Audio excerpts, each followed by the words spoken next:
Bueno, módulo 4, vamos a ir con la primera lectura, que dice las dos dimensiones al cine y teatro como contemporáneos. Característica del arte del siglo XX, el arte como espectáculo de masas. Nietzsche encuentra en la tragedia griega dos fuerzas o principios, lo apolíneo y lo dionisíaco. Para él son principios de la vida. Recuerda que una de las funciones del arte es ser reflejo de la realidad, de velar una verdad. Vamos a tomar a lo apolíneo como lo regulado por la forma, lo que tiene límite, sometido a la proporción, base sentada en la individualidad. Es como todo lo que está bien. Y después lo Dionisio, que tiene que ver con el dios de la embriaguez, del fluir vital, de los excesos, la fiesta, la música y la danza. No entiende de límites, es capaz de metamorfosearse en un animal y es el dios que une todo lo viviente sin tener en cuenta las individualidades propias. ¿Bien? Es básicamente como el yin y el yang griego. ¿Bien? No puede existir Dionisio sin Apolo y no puede existir Apolo sin Dionisio. Esto básicamente voy a hacer un pequeño ejemplo que nos dio el profe para que se entienda un poco mejor y es por ejemplo de que nosotros en nuestra vida siempre tenemos como partes más digamos de Apolineo y otra parte más de Dionisio. Por ejemplo, nosotros durante la semana nos solemos comportar como Apolo, digamos como que somos más correctos, estamos como un poco más centrados, bien, y después cuando llega el fin de semana y te vas de fiesta, esto y lo otro, es como más una actitud más de Dionisio, bien. Después, siglo XX. El siglo donde los fenómenos de masas y eventos culturales masivos hacen ese revival de lo dionisíaco. Las múltiples expresiones artísticas deben encarnar entonces esas tensiones que se dan entre lo apolíneo y lo dionisíaco. Básicamente esto lo podemos relacionar un poco más con esta cuestión de los festivales, donde se va como esa individualidad y comenzamos a actuar en masa. El cuerpo será el territorio en disputa donde lo dionisíaco terminará por transformarlo y ofrecerlo en sacrificio para ser devorado como en un ritual por los demás integrantes para formar parte del todo colectivo. Esta parte me acuerdo, a ver, no sé cómo explicarla, pero voy a intentar. Es como esta cuestión de este ritual como dionisiaco, donde básicamente es como que es todo el descontrol, toda la joda, todo esto, y es como que en un momento se ofrece como ese sacrificio para ser devorado, para poder, digamos, renacer, y en ese renacer es donde aparece Apolo. No sé si está bien o si no se entendió. Está bien, está Yo, bien. O yo creo sea, que es así. hay que imaginarlo así, tipo, de que uno tiene que morir para que el otro pueda nacer. O sea, el momento en que Apolo muere, nace Dionisio. Dionisio hace toda la joda, qué sé yo, bla, bla, bla, bla, bla. Y después, en ese momento, sí. O sea, bueno, no el profe, Nietzsche, decía que era necesario toda esta parte de ser devorado, de ser comido, para que después, cuando todo esto terminaras de comer a Dionisio, pueda renacer Apolo de nuevo. O sea, imagínenselo también como una especie de fénix, por así decirlo. Tipo, muere Dionisio y de ahí nace Apolo. Era necesario para que el ser humano creo que no entrara en locura o algo así, porque era como, si estás todo el tiempo siendo Apolo, en algún punto era como que te volvía la locura, algo así. Y Claro, digo, obviamente tampoco podía ser Dionisio todos los días, porque si vivía de joda todos los días, en algún punto hace mal. claro, claro, exactamente. De 10. Dice lo dionisíaco en la sociedad de masas. Tomando las figuras de Apolo y Dionisio, Nietzsche elaboró una teoría. La vida se desarrolla en el juego de atracciones y opuestos, de lo apolíneo y lo dionisíaco. La última siendo la dominante, y lo apolíneo sería la encarnación de aquello que se regula por la forma, por lo que tiene límites y está sometido a un número y proporción. Es lo que venimos hablando antes. Frente a lo trágico de la vida, el hombre se aferra a este principio, el de la individualización. Sin embargo, se encuentra el principio que encarna el verdadero sentido de la existencia, Dionisio. Su lugar es lo colectivo y su dominio es el del exceso, el de la fiesta, donde se pierden los límites de la identidad visual. De esta forma encarna lo ilimitado, lo informe y la vida misma, que se desgaja en individuaciones que volverán al seno de lo que surgieron. La comprensión de este sentido de vida provoca un profundo sentimiento, mezcla de espanto y alegría, que es aterrador y liberador a la vez. La cultura griega reconoció en estos dos dioses fuerzas complementarias. Es lo que venimos hablando de antes, digamos que no puede existir uno sin el otro, porque Si domina uno, digamos, básicamente como que vas a llegar a la locura, como es una banda. El ritual dionisíaco. El ritual dionisíaco no constituyó una oposición cerrada al mundo de la norma apolínea, sino su obligada alternación y contracara. Los eventos de masa serían una realización pervertida de los dionisíacos que destaca la vivencia de alineación del mundo. Hay un aspecto de lo dionisíaco que las artes plásticas contemporáneas toman con insistencia, que es la pérdida de la individuación. Acá vemos un pequeño cuadro donde vemos como ciertas características principales de las diferencias entre apolíneo y dionisíaco, que este es principio de individuación, este ilimitado, forma, informe, equilibrio, carácter ritual, contenido y canibalismo, antropografía. Ahí le No, pregunté, ¿Está yo mal? creo que ahí lo escribí mal. Ahí No es va. antropografía, es otra palabra.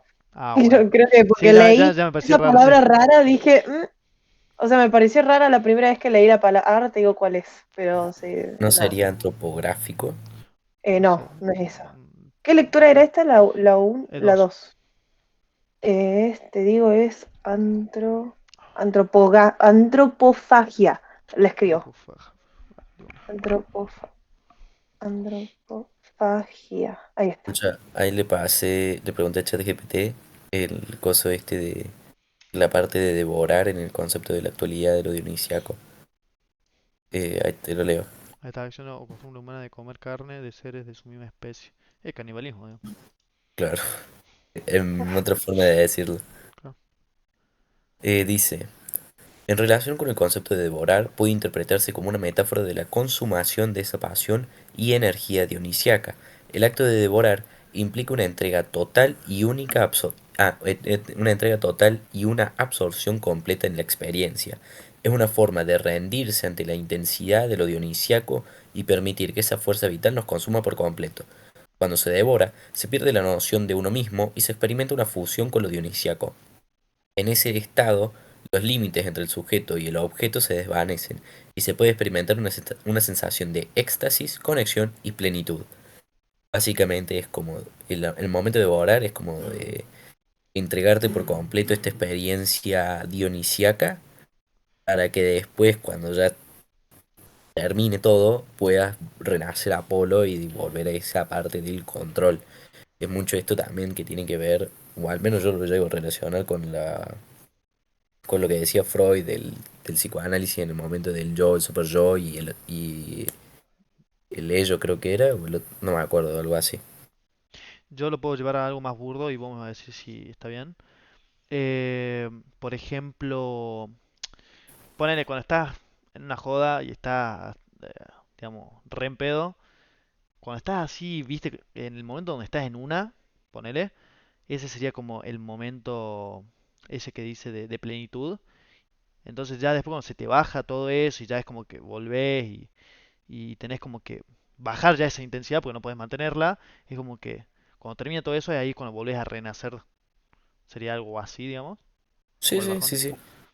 Sí, o sea, yo pienso que es así en esa parte de devorar. Yo tiré lo del psicoanálisis por otro momento, porque lo Claro. relacioné así en ese momento. Pero Yo, bueno, sí, para claro, mí sí, es yo algo siempre así, lo tipo, intento se llevar acaba como la a lo joda más, y ya claro, morís. exactamente. Yo lo llevo como siempre al lado más banal, digamos. Criollo. Claro. Bueno, después tenemos erotismo y pornografía.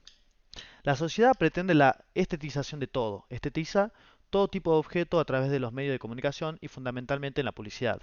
En las publicidades, perdón, la mujer y su cuerpo se muestran como un ejemplo de belleza mercantilizada y creada para responder a fines de lucro.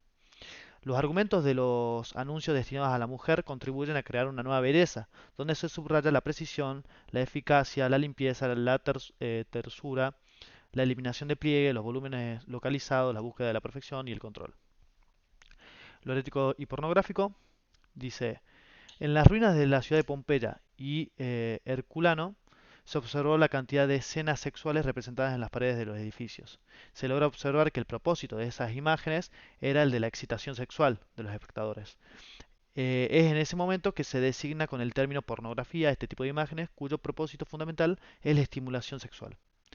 Tenemos el erotismo que dice que los cuerpos se encuentran en una semioculta desnudez asociada a una situación que el espectador tiene que imaginar. Se define por ese constante juego de mostrarse y ocultarse al mismo tiempo.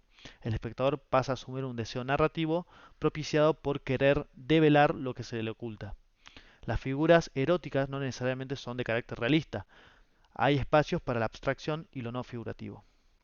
En cambio, después tenemos lo pornográfico, que dice que está asociado a lo obsceno, lo inmoral o lo indecente. Muestra y exalta la escena sexual en toda su crudeza. Los cuerpos son tratados como objetos sin subjetividad y restringidos al estereotipo o dispuestos para el consumo. La escena pornográfica se plantea entonces desde la mostración y la repetición. Su lectura es unidireccional con solo un propósito, la excitación sexual. Acá vemos otro cuadro donde vemos esta cuestión de que el erotismo tiene que ver con una cuestión más de sugerencia. La pornografía ya es una exhibición brutal, velamiento, saturación. En el erotismo digamos, es un sujeto. En la pornografía tiene que ver con un cuerpo, con un objeto. En este tiene una identidad, o el otro es un estereotipo. Acá existe un suspenso narrativo. Después acá es mostración, experiencia sensible y o emotiva, excitación sexual y mensaje a construir. Y después está unidireccional de la referencia. O sea, bueno, creo que se entiende bastante. Sí, sí, como que el erotismo es más la búsqueda de un mensaje más que de solo una excitación sexual. Claro, como que Bueno, vos tenés que ir sí, armando, digamos, ese claro, lo que estás viendo. claro, el erotismo como que tiene distintos, por así decirlo, direcciones a donde puede ir. En esto, por ejemplo, de que hablan, al menos un poco lo decían en el folleto del Museo Carafa, que Malena La Serna creo que era, ha trabajado un poco con la parte más, no tanto del erotismo como en específico, pero sí más que nada con la parte de la sensualidad, en el momento de ver, por ejemplo, algunas mujeres en lugares más desolados, pero la parte del erotismo estaba en el ver eh, cómo estaban vestidas, creo, en las expresiones que ellas tenían, por qué estaban en un lugar así Sí, desértico, creo que en un momento se y muestra que como mostraban. una obra donde solo se ven como los tacones, como todo sacado así rápido, Claro, que eso sí, va sí, también por ese lado. sí, sí, eso también, los tacones que tienen una cantidad de mensajes distintos, o sea, vos si te pones a pensar en un tacón, pero en el erotismo te dice algo de sensualidad, una imagen femenina, de belleza, etcétera. En cambio, en la parte de pornografía es solo sexo, nada más. Exactamente. Obra de arte pornográfica. La diferencia está centrada en dos aspectos relacionados con el espectador. Por un lado, tiene que ver con los efectos que se producen en él ante la apreciación de la obra de arte. Por otro lado, es el espacio donde es mostrado o exhibida esa imagen pornográfica. La decodificación del discurso será abierta y multidireccional. El espectador de toda obra de arte tiene que descubrir la verdad, la alegoría que representa la obra expuesta y avanzar en el terreno de la interpretación de ella. O sea, básicamente vamos a hablar de que la pornografía también puede estar involucrada en el arte, pero de otra manera. Porque en esta, digamos, si bien puede llegar a generar este fin de la excitación sexual, no es el objetivo, sino es el de crear una experiencia estética. Bien, donde vos tengas que intentar descubrir el significado que existe más allá de lo que se muestra. Entonces tenemos la pornografía acá, normal, digamos, excitación sexual, exceso de proximidad, decodificación unidireccional, digamos, solo se puede entender de una manera. Y después la obra de arte pornográfica que tiene que ver con la experiencia estética, distanciamiento estético y la interpretación abierta, porque ahora tenemos que intentar interpretar qué es lo que se nos está mostrando. Y después tenemos, por último, la última lectura, que es esto nada más, que es el silencio y violencia. La violencia es parte del hombre desde los inicios de la humanidad, tal vez por cuestiones sociales y culturales, aunque es posible encontrarla también en la naturaleza. La violencia como temática recurrente en el arte contemporáneo. Contexto histórico. En las expresiones artísticas contemporáneas es habitual encontrar vestigios de violencia. El arte, al ser, ser reflejo de la realidad, siempre tuvo periodos donde la violencia era una de las temáticas recurrentes. En el arte argentino el contexto era el previo a uno de los periodos políticos más trágicos de la historia argentina, y las expresiones artísticas se vinculaban con el llamado conceptualismo ideológico latinoamericano. A partir de la segunda mitad del siglo XX, nuestra historia se enrarece cada vez más debido al clima político asignado por las dictaduras. Bueno, básicamente vamos a ver de que esta cuestión de la violencia y el silencio se va a dar, digamos, a lo largo de la historia, porque acuérdense que el arte lo que busca es mostrar una realidad, ¿bien? Y, digamos, vamos a ser sinceros, todos sabemos que a lo largo de la historia la violencia y la guerra fue, digamos, común. En cuanto en el arte argentino, lo vamos a ver más reflejado por esta cuestión de la dictadura. Violencia y arte. En la antigüedad, las representaciones artísticas de hechos violentos se limitaban a escenas bélicas en prácticamente todas las culturas de la época. Posteriormente se incorpora la crucifixión de Cristo, siendo representación de un homicidio.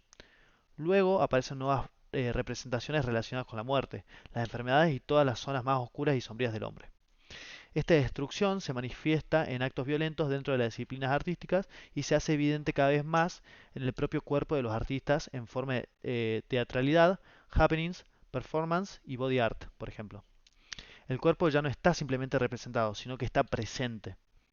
En Argentina tenemos esta cuestión de Tucumán Arde, en donde se denuncia a través de diferentes disciplinas artísticas la realidad social y económica de una de las provincias más pobres del país.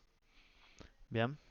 Eh, bueno, acá no sé qué tanto explicar, pero básicamente es como cómo fue, cómo se fue dando esta representación artística de la violencia a lo largo del tiempo. Bien. Esta parte por ahí sí la leí medio en automático. No sé si alguien me la quiere explicar. Esto del happening, performance, body art y esto que el cuerpo ya no está simplemente representado, sino como que está presente.